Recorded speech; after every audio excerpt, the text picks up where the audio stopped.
There are sentences, and then there are echoes. Some words vanish the moment they're heard, others stay. They burn themselves into the silence of your life. They watch you in your worst moments. They whisper when you least expect it. This is one of those lines. But not yet. You're not ready for it. Not until we walk through the fire it was born from. Because I didn't write poetry, I wrote to survive. The Emperor of Rome, surrounded by gold, marble, and blood, commanding armies, and yet writing to myself in secret, trying not to fall apart, trying to hold on to something real while the world around me dissolved into politics, death, and betrayal. I wasn't writing for history. I wasn't writing for you. I was writing to save my own soul. So the words I have left you, they weren't polished. They were scarred. They were scratched onto the soul of a man who had everything and nothing. And this one line, the one you're about to hear, it didn't come from comfort.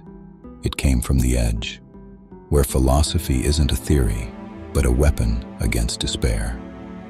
But before I reveal it, you need to understand the weight it carries, because once you hear it, it will not leave you alone. Every day we live as if we're being chased. But by what? Not wolves, not soldiers, not emperors.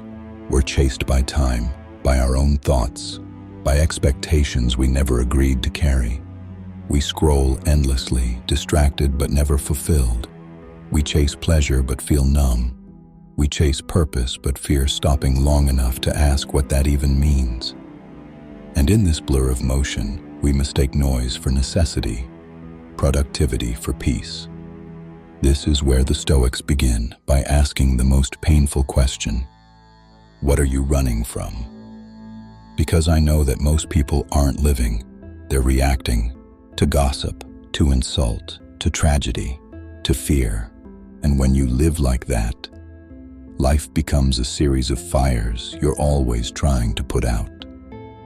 So I wrote to myself, not to fight the world, but to fight that part of me that kept reacting, that part of me that gave away my power every time something external happened. I understood something most of us don't. That inner chaos doesn't come from the world. It comes from forgetting who we are.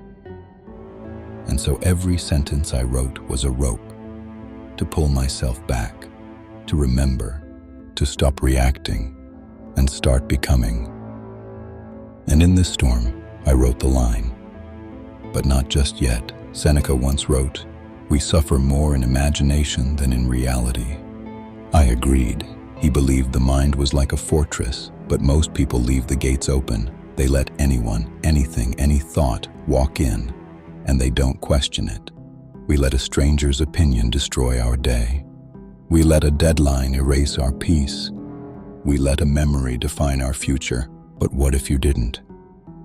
What if your mind wasn't a sponge but a shield? I practiced this daily. I reminded myself that things outside my control are not my concern.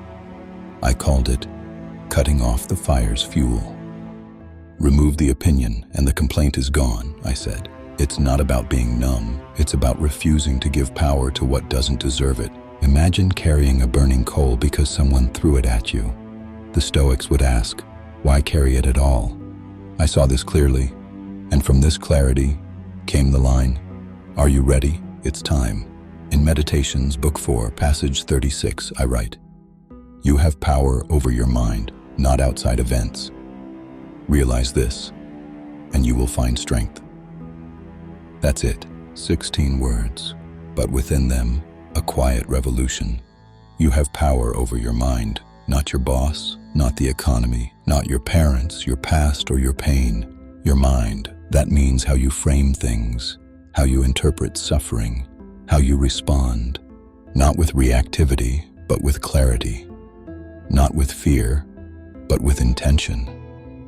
This is not passive. This is not just be positive. This is discipline, the deepest kind, the kind that doesn't need applause. Because when the storm comes, and it always does, you don't control the sky, but you can stand still. And that stillness is everything. When you realize that your thoughts are not facts, something shifts. When you realize that your reactions are choices, something awakens. It doesn't happen overnight. This is not magic. This is repetition. I return to the same line again and again, not to admire it, but to practice it. When a friend betrayed me, when war broke out, when my children died, when the plague took thousands, when the Senate turned against me, I returned to the mirror. You have power over your mind, and in doing so, I built something stronger than control, command, not over others, but over the only thing that matters, how you live inside your own head. That's the mountain. Not to rise above others, but to rise above the chaos inside yourself. That is where real peace begins. And from there, everything changes. Now, the question becomes, how do you live this? Because it's not enough to admire the quote. You have to become it. Every moment you're cut off in traffic, every time someone insults you, every time your plans collapse, you have a choice: react or return to the mind. This is why the Stoics journaled daily, why they meditated in silence, why they practiced premeditatio malorum, imagining what could go wrong so they wouldn't be shocked when it did. They trained not to avoid pain, but to meet it with purpose, because life will test you, not once, not twice, constantly. And in those moments, this line is your sword. You may not control the battle, but you can control the warrior you bring to it. So now, the line is in you. You can't unhear it. You might try to ignore it, scroll past it, bury it beneath distractions. But when life hits, it will return. And that's a gift. Because this is not a quote to admire on a coffee mug. It's a quote that demands action. It wants you to become its proof. You don't need a throne to do this. You don't need to be an emperor. You just need to remember, in the silence between thought and reaction, that you're free. Not because the world is easy, but because your mind is your own. So when the weight of life crashes down, when the noise drowns your thoughts, when you feel powerless, whisper the line: you have power over your mind, not outside events. And in that whisper, feel your strength return. If this quote stayed with you, let it keep walking beside you. Practice it.